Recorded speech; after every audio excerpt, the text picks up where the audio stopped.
Olá! Vamos mergulhar hoje num momento narrativo bem denso. A primeira chama. A gente vai desvendar aqui as camadas de significado que estão escritas, não só numa página, mas na própria alma de um personagem. E a gente já começa com essa frase, né? A mesma luta, o mesmo erro, o mesmo fim. Chega a arrepiar. Porque olha, isso aqui não é o começo de uma briga. É o ponto final de um ciclo que se repete. Essa frase joga a gente bem no meio de um conflito que, como vamos descobrir, já aconteceu, nossa, inúmeras vezes. Então, é exatamente disso que a gente vai falar agora, desse ciclo do erro. A ideia de que o confronto que o Lucas está passando ali não é novo, sabe?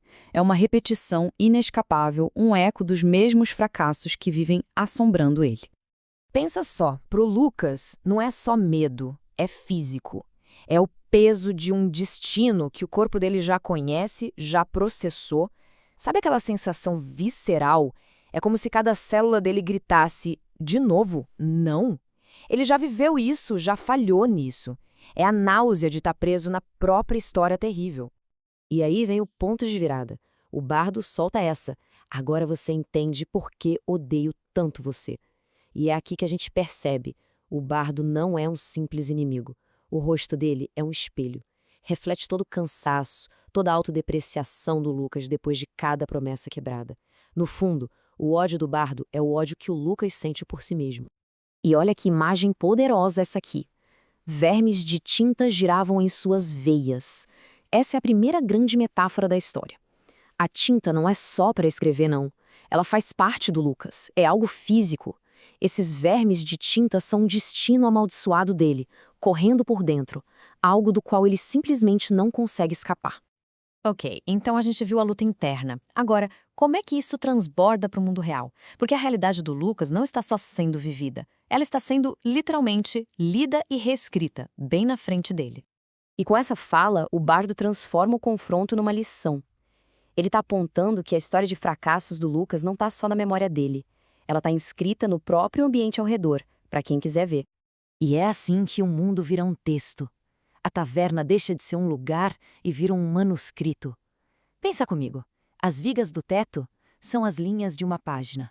As chamas da lareira, pontos finais, terminando cada sentença falha. E o Lucas no meio disso tudo. Ele é só uma letra, prestes a ser apagada da história. E a prova mais literal dessa reescrita acontece na pele do Lucas. A cicatriz dele, uma identidade que ele estava tentando construir, se transforma fisicamente, de pai em processo para pai em colapso.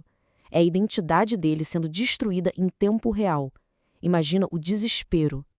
A luta acaba, mas as consequências? Ah, elas estão só começando. A derrota ali não foi um ponto final. Foi, na verdade, o nascimento de uma coisa muito, mas muito mais assustadora.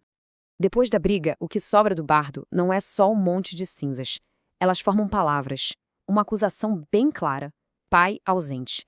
O inimigo que ele enfrentou se desfez e virou um rótulo que define o maior fracasso dele. É nesse momento que a Serafina aparece, e ela revela a verdadeira consequência de tudo. Ao derrotar o bardo, que era só um eco, um fantasma dos erros dele, o Lucas não consertou nada. Ele apenas assassinou uma história. E isso tem um preço terrível. Então fica a pergunta, né?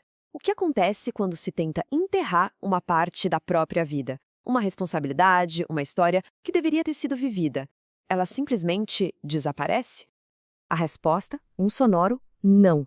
Ela não desaparece. Ela volta. E volta como uma sombra de tinta. Essa é a definição do antagonista, a manifestação física de todas as histórias e responsabilidades que o Lucas tentou matar e enterrar. E olha só do que essa criatura é feita. É basicamente a anatomia dos fracassos do Lucas. Os braços dela são parágrafos de histórias que ele nunca terminou. Os olhos, pontos finais sangrentos. E o mais assustador, no peito dela, um relógio de areia mostra as ligações da filha dele, a Clara, que ele está ignorando naquele exato momento. Então, o ponto crucial é esse, como a Serafina explica. A sombra não é uma força externa. Ela é alimentada pelas próprias feridas do Lucas. Quanto mais ele tenta ignorar o passado, mais forte a criatura fica, usando as cicatrizes dele como fonte de poder. E isso nos leva à transformação final. a mais devastadora de todas. A cicatriz do Lucas, que já tinha virado pai em colapso, agora se desfaz completamente. Ela se reescreve uma última vez, virando pai em pedaços. É a representação visual da desintegração total dele. E para fechar, fica esta reflexão. A jornada do Lucas é fantástica, claro, mas a essência dela é universal.